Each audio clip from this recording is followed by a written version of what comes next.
Hi friends, welcome to என் சமையல் உலகம். இன்றைக்கி நம்ம சேனலில் பார்க்க போகிறது பெண்களுக்கு ரொம்பவே யூஸ்ஃபுல்லான ஒரு வீடியோ தாங்க. வீடியோ ஃபுல்லாக ஸ்கிப் பண்ணாமல் பாருங்கள். உங்களுக்கு பிடிச்சிருந்துச்சுன்னா லைக் பண்ணுங்கள். நம்ம சேனல் இன்னும் சப்ஸ்கிரைப் பண்ணாமல் பார்த்துருந்தீங்கன்னா சப்ஸ்கிரைப் பண்ணிக்கிங்க. வாங்க வீடியோக்குள்ளே போகலாம். ஆடி வெள்ளிக்கிழமை, வரலட்சுமி நோம்பு, கோகுலாஷ்டமி இந்த மாதிரி நோம்பிக்கு எல்லாமே நம்ம ரிட்டன் கிஃப்ட் வந்து கொடுப்போங்க. ப்ளவுஸ் பிட்டு, வளையல், மஞ்சள் கயிறு, மஞ்சள் குங்குமம் இது எல்லாமே கொடுப்போம். இந்த மாதிரி சும்மா பிளேட்டில் வச்சு கொடுக்குறத விட இதை கொஞ்சம் டெக்கரேட்டிவாக அழகாக இதவே ஒரு பிளேட் மாதிரியோ ஒரு பேக் மாதிரி செஞ்சு கொடுக்கலாங்க.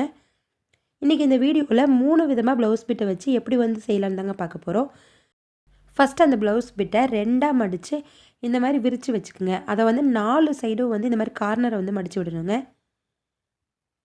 இந்த மாதிரி 4 சைடும் மடித்து விட்டுட்டு இப்போ ஒரு சைடில் வந்து விலையில் எடுத்து மாட்டி விட்டுருங்க. மொத்தமாக ஒரு 4 விலையில் நம்ம கொடுக்குறோம் அப்படின்னா அதை 2ஆக பிரிச்சுக்குங்க, 2 விலையிலாம். இல்லை நீங்கள் 6 விலையில் கொடுப்பீங்க, ஒரு டிசைன் கொடுப்பீங்கன்னா அதை பாதி பாதியாக பிரித்து இந்த மாதிரி வந்து மாட்டி விட்டு செலோ டேப் வந்து நார்மல் செலோ டேப்பே யூஸ் பண்ணிக்கலாங்க. ஸ்ட்ரைட்டாக ஒன்று, கிராஸாக ஒன்று இந்த மாதிரி போட்டிங்கன்னா விலகி வராது. இப்போ இன்னொரு சைடு அதே மாதிரியே வந்து விலையில் மாட்டி விட்டுட்டு ஸ்ட்ரைட்டாக ஒன்றும் கிராஸாக ஒன்றும் செலோ டேப் போட்டிக்கிறேன். இது இப்படியே வந்து பார்த்திங்கன்னா ஒரு பேக் மாதிரி வருங்க. ரொம்ப பெருசாக வேணாம், 2 சைடும் வந்து ரொம்ப நீளமாக இருக்குது அப்படின்னா அந்த 2 சைடுமே வந்து லைட்டாக கார்னரில் மடித்து விட்டு செலோ டேப் போட்டு விட்டுக்கலாங்க. அப்போ சைஸ் வந்து கொஞ்சம் சின்னதாயிரும். கரெக்டாக அட்ஜஸ்ட் பண்ணி வச்சுட்டு ஒரே ஒரு செலோ டேப் மட்டும் இந்த மாதிரி ஒட்டி விட்டுருங்க. அப்போ அந்த 2 சைடும் வந்து கூமாச்சியாக வராமல் கொஞ்சம் வந்து சின்னதாகிக்குங்க. இப்போ உள்ளே வந்து மஞ்சள் குங்குமம், மஞ்சள் கயிறு இதெல்லாம் வச்சுட்டு எடுத்திங்க அப்படின்னா ஒரு பேக் மாதிரி ரெடி ஆயிருங்க. நீங்கள் பிளேட்லாம் வச்சு கொடுக்க வேண்டியது இல்லைங்க. இது அப்படியே வந்து ஒவ்வொரு பேக் மாதிரி ஒவ்வொருத்தருக்கும் ரிட்டன் கிஃப்ட் கொடுக்கலாம். இல்லை இந்த மாதிரி செலோ டேப்லாம் வச்சு பண்ணுறதுக்கு ரொம்ப டைம் ஆகும், ஈஸியாக பண்ணணும் அப்படின்னா இந்த மாதிரி ப்ளவுஸ் பிட்டை ஃபுல்லாக பிரிச்சுட்டு நீளமாக மடிக்கணுங்க. 4 மடிப்பாக வர மாதிரி இந்த மாதிரி நீளமாக மடிச்சுக்குங்க. இப்போ இந்த நீளமாக மடிச்சுட்டு ஒரு சைடு வந்து ஒரு 2 விலையில் வந்து அப்படியே கோர்த்து விட்டுக்கலாங்க. பார்க்கும்போது ரொம்ப நீளமாக தெரியுங்க, ஆனால் அதை மடித்து வரும்போது கரெக்டாக இருக்கும். இப்போ ஒரு சைடு வந்து விலையில் மாட்டி விட்டு பாதி அளவுக்கு இப்படி மடித்து விட்டுருக்கேன். இப்போ இதே போலவே இன்னொரு சைடும் வந்து விலையில் மாட்டி விட்டுக்கலாங்க.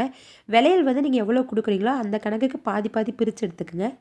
இப்போ இன்னொரு சைடும் மாட்டி விட்டுட்டு இதே மாதிரியே மடிச்சுக்கலாங்க. சரிசமமாக வரணுங்கிறது கிடையாது, உங்களுக்கு எந்த சைஸுக்கு வேணுமோ அந்த அளவுக்கு மடிச்சுக்குங்க. இப்போ உள்ளே வந்து மஞ்சள் குங்குமம், மஞ்சள் கயிறு இந்த மாதிரிலாம் வச்சுக்கலாம். இல்லை இப்படி வச்சா விழுந்துடும் அப்படின்னா ஒரு சின்ன ஒரு துணி மட்டும் எடுத்து விட்டுட்டு உள்ளே வச்சிட்டிங்க அப்படின்னா விழுகவே விழுகாதுங்க. அதிலே பார்த்திங்கன்னா நிறைய வந்து அடுக்கடுக்காக வரும். அதில் ஏதோ ஒரு அடுக்கில் வந்து வச்சு விட்டிங்கன்னா சுத்தமாகவே விழுகாதுங்க. குட்டி பேக் மாதிரி அழகாக ரெடி ஆயிரும். செலோ டேப்லாம் ஒட்டாமல் எதுவுமே பண்ணாமல் அது ஈஸியாக இந்த மாதிரி சின்ன பேக் ரெடி பண்ணிக்கலாங்க. இல்லை உங்களுக்கு வந்து நல்லா வெத்தலை மாதிரி இல்லை ஒரு இலை மாதிரி அழகாக பண்ணணும் அப்படின்னா ஒரு க்ரீன் கலர் ப்ளவுஸ் பிட் வந்து எடுத்துக்கோங்க. அதை இந்த மாதிரி கிராஸாக மடிச்சுக்குங்க.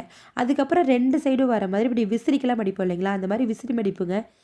ஒரு சைடு, அதுக்கு அடுத்தது ஆப்போசிட் இன்னொரு சைடு இந்த மாதிரி வந்து குட்டி குட்டியாக மடித்து எடுத்துக்குங்க. லாஸ்ட்டாக இந்த சென்டர் பகுதியில் வந்து ஒரு நூல் வச்சு கட்டி விட்டுக்கலாங்க. இதுவே வந்து நீங்கள் வேறு ஏதாவது கொஞ்சம் டிசைனாக ரிப்பன் வச்சு அந்த மாதிரி கூட கட்டலாம். இல்லை வேண்டாம் எங்களுக்கு நூலே தெரியக்கூடாது அப்படின்னா அந்த ப்ளவுஸோட க்ரீன் கலர்லேயே வந்து நூல் போட்டு கட்டினீங்கன்னா அந்த நூல் வந்து தெரியாதுங்க தனியாக. நான் இந்த மாதிரி பூ முடிச்ச மாதிரி தாங்க போட்டு விட்டுருக்கேன். இப்போ அதை அப்படியே ஆப்போசிட்டில் திருப்பிட்டு 2 சைடு கார்னரும் இப்படி ஒட்டி பிடிச்சிங்க அப்படின்னா அழகாக வந்து ஒரு இலை மாதிரி ரெடி ஆயிருங்க. இப்போ இந்த 2ஐயும் சேர்த்துன மாதிரி ஒரு செலோ டேப் மட்டும் போட்டு ஒட்டிக்கலாங்க. உங்களுக்கு எவ்வளோ நெருக்க வேணுமோ வச்சுக்கலாம். இல்லை கொஞ்சம் வந்து பெருசாக வேணும்னா இன்னும் கொஞ்சம் தள்ளி கூட வச்சுக்கலாங்க. இல்லை செலோ டேப் வந்து வெளியே தெரியக்கூடாது அப்படின்னா டபுள் சைட் டேப்பு வந்து உள்பக்கமாக கூட ஒட்டி விட்டுக்கலாங்க.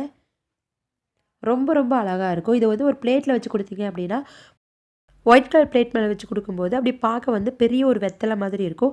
அது மேலே வந்து மஞ்சள் குங்குமம், மஞ்சள் கயிறு, பூவெல்லாம் வச்சு கொடுக்குற மாதிரி இருக்குங்க. ரொம்ப டிசைனாக அழகாக இருக்குங்க.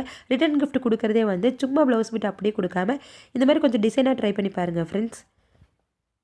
இப்போ இதுக்கு மேலே பூவு, மஞ்சள் குங்குமம், மஞ்சள் கயிறு, வளையல் இது எல்லாமே வச்சு அழகாக இந்த மாதிரி கொடுக்கலாங்க. ஒரு பிளேட்டில் வச்சு கொடுக்கும்போது ரொம்ப அழகாக தெரியுங்க. ட்ரை பண்ணி பாருங்கள் ஃப்ரெண்ட்ஸ். இந்த சின்ன சின்ன ஐடியாஸ் எல்லாமே உங்களுக்கு பிடிச்சிருக்குன்னு நினைக்கிறேன். இந்த வீடியோ உங்களுக்கு பிடிச்சிருந்துச்சுன்னா லைக், ஷேர் பண்ணிவிட்டு நம்ம சேனலை சப்ஸ்கிரைப் பண்ணிக்கிங்க. தேங்க்யூ.